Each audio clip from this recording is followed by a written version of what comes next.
My name is Lena. I'm 29 years old, and I live in a small town near the mountains in Oregon, USA. It's quiet here, the kind of place where mornings smell like rain and evenings sound like soft wind. I work from home as a graphic designer. It's not very exciting, but I like it. I like simple things: a walk in the morning, warm tea, soft music. 3 years ago, I thought I had everything I wanted. I was in love. I was married to my best friend Ethan. Ethan was 30, with kind eyes and a big, bright smile. Everyone liked him, my friends, my family, even strangers.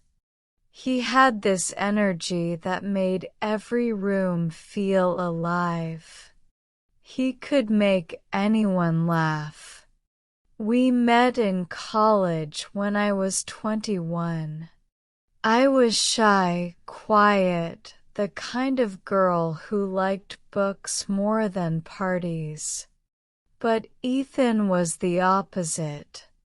He turned small things into adventures. We studied together, traveled together, and later worked in the same city. For years, we were happy. We went hiking on weekends. We watched silly movies at night.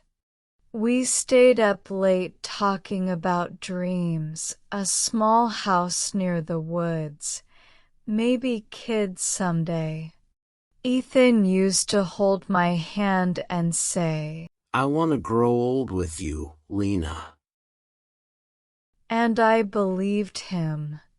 I still remember the night he proposed.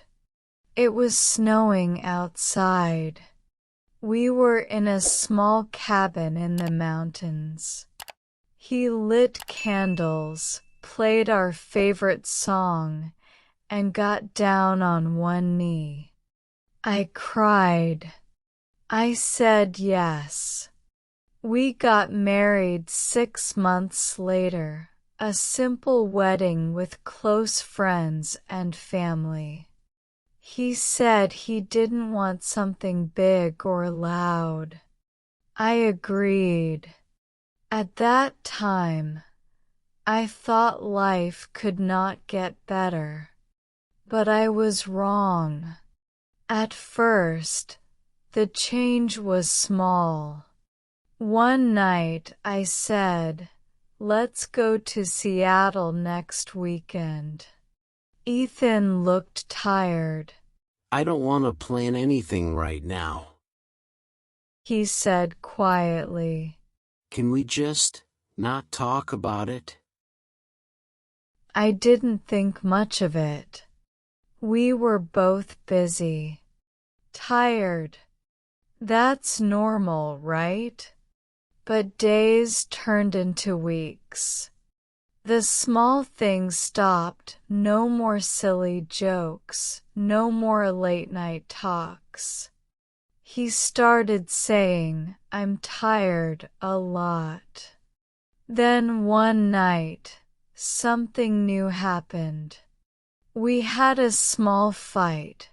I don't even remember what it was about. Maybe dinner. Maybe laundry.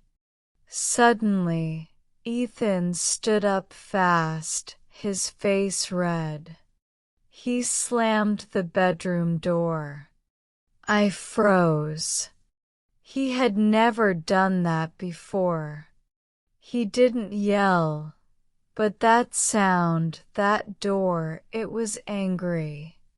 It felt like a line had been crossed. I sat on the couch, holding my tea, my hands shaking. I told myself, it's just stress. It's one time. It's okay. But deep down, something inside me whispered that maybe it wasn't. Before I share the rest of my story, I want to ask you something. Where are you listening from? It gives me strength to know someone is hearing my words, someone who understands. Please tell me in the comments. I would really love to know. After that first door slam, I told myself it would never happen again. But it did. A few weeks later, I asked Ethan, "Do you want to visit my parents this weekend?" He looked up from his phone, his eyes cold. Why do you always push me? He said. I said I'm not ready. Then he grabbed his keys and walked out. I sat on the couch again, staring at the empty doorway. He came home late that night. No sorry. No words at all. The next morning, I tried again. "Can we talk about what happened?" I asked softly. I was just angry. Let it go, Lena. But I couldn't let it go. Something inside me started to feel small, like I had to walk carefully around him. Like any wrong word could break the peace. The silence grew heavier. He stopped helping with dinner. He stopped laughing. He stopped asking how my day was. One evening I asked, "Ethan, what's going on? You seem so different." He looked at me for a long time. Then he said words that hit me like a stone. You don't understand me, Lena. You never did. My heart dropped. I wanted to shout, "That's not true. I've loved you for 8 years." But I stayed silent. I didn't want to make him angry again. Days passed.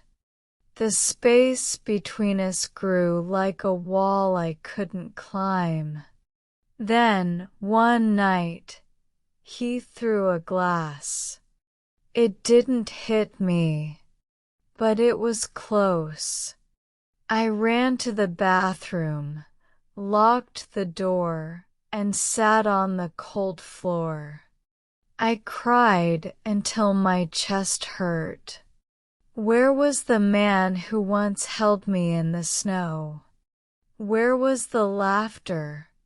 The warmth? I started keeping a small bag in the closet, just in case. A few clothes, my ID, some cash. I told myself it was for emergencies, but deep down, I knew why it was there. I wasn't ready to leave, but I no longer felt safe. Then one Sunday, everything changed. Ethan had gone out for a drive, and I was cleaning the kitchen.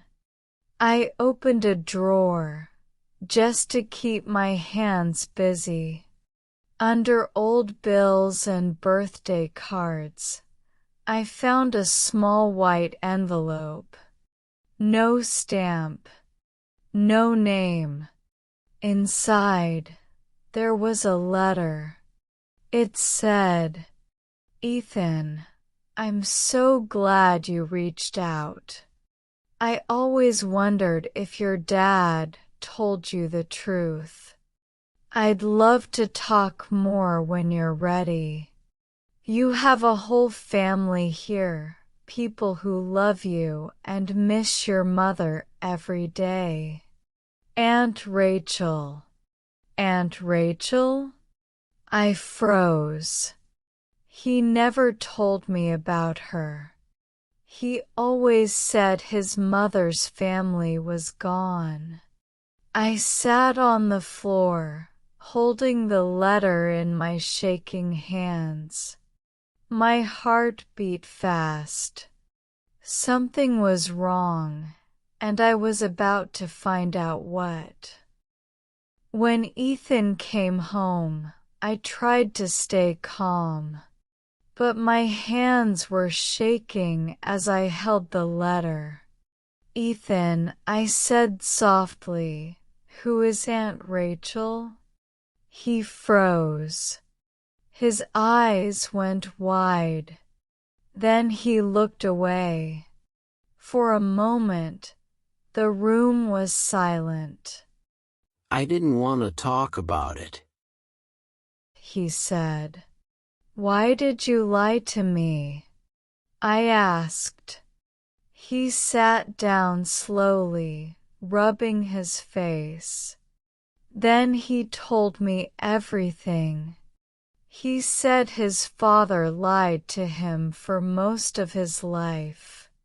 His dad told him that his mother's family didn't want him, that they were cruel and gone forever.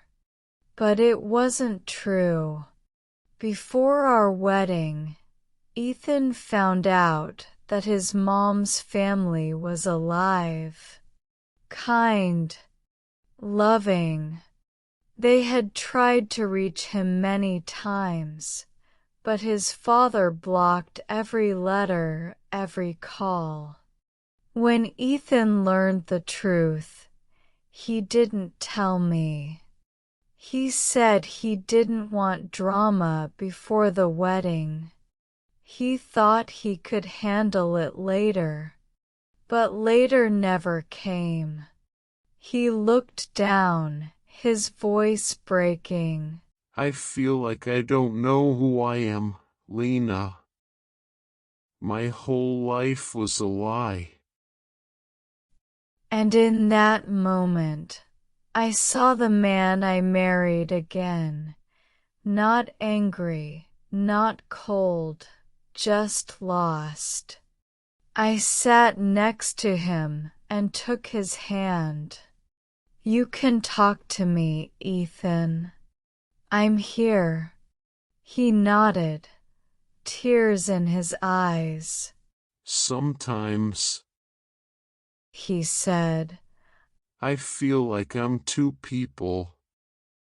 One who wants peace, and one who wants to break everything. I didn't know what to say, so I just stayed beside him. After that day, things got a little better. He started therapy. He said he wanted to get help for himself, for us.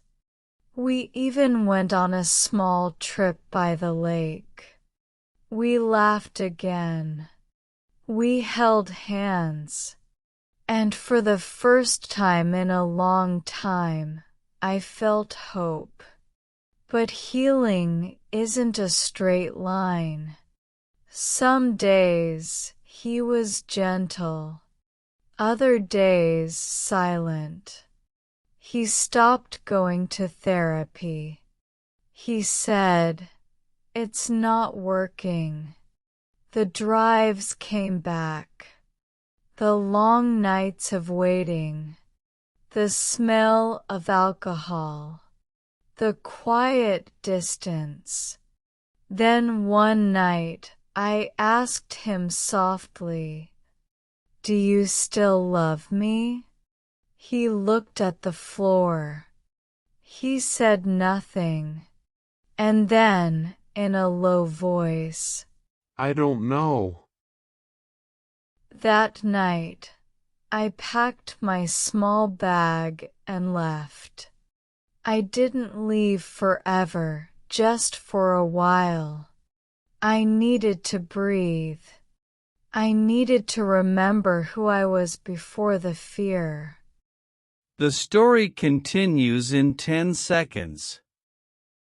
Pause the video to review the new vocabulary and answer the quiz questions. I stayed in a small hotel for a few nights. The bed was cold, but the silence felt safe. I could finally breathe again. Each morning I made tea, looked out the window, and asked myself one question. What now? Ethan sent only one message. I'm sorry. I didn't mean to hurt you. But maybe I'm not meant for love. I read those words again and again. Tears rolled down my face. Because I still loved him. But I also knew love isn't supposed to hurt. It shouldn't feel like walking on eggshells every day. A few days later, I came home to talk. He didn't shout. He didn't slam any doors. He just looked at me and said, "You're going to leave me, aren't you?" I don't want to, I whispered. But I can't keep living like this. You need real help, Ethan. And I need safety. He said nothing for a long time. Then finally, I'm not broken, Lena. I just get angry sometimes. I stayed quiet. I'd heard that before. I wanted to believe him, but deep inside, I knew the truth. Sometimes, Ethan was dangerous. Not in the way people see in movies. He didn't hit me. But his silence, his anger, his sudden mood changes, they scared me. That night, I didn't sleep. The next morning, I called my best friend, Sarah. When she answered, I said only 3 words. Can I come? She didn't ask why. She just said yes. Always. That evening, I packed a real suitcase this time, not just the small emergency bag. I took my laptop, my clothes, my art tools, and a photo of my parents. I left a note on the kitchen table. I love you, Ethan. But I love myself too. If you want this to work, meet me halfway, with no anger, no silence, real help, and real healing. When I arrived at Sarah's, she hugged me so tight I cried into her sweater. We sat on the couch, drinking tea. She listened without judgment. When I finished, she said, "You're brave, Lena." I'm not brave, I said. I'm scared. She smiled gently. Being scared and doing it anyway, that's bravery. Days passed. I slept better. I walked in the park. I laughed again. For the first time in years, I felt peace. Then, one morning, Ethan sent me a voice message. His voice was soft, shaking. "Lena, I read your note. I'm sorry. I think I need real help. I'm going back to therapy. If I do that, will you come with me one day? I listened 3 times. The words felt real. But words are easy. Change takes time.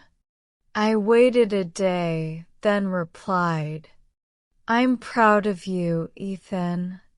But do it for yourself, not for me. Weeks passed. He went to therapy every week. He didn't rush me. He started talking to his mom's family again. One day, he sent a photo of a candle beside his mother's picture. I finally let myself miss her, he wrote. I cried when I saw it, because that was the Ethan I used to know, kind, real, alive. Months later, we met for coffee. He smiled softly. I didn't know how much I was hurting you. He said. But now, I'm learning how to stop. I'm glad, I said. We both need to heal. Maybe together one day, maybe apart. A week later, I moved into a small apartment of my own. It's quiet, warm, and full of sunlight. I draw again. I light candles. I listen to soft music. And I feel something I hadn't felt in a long time, peace. People think love means staying no matter what.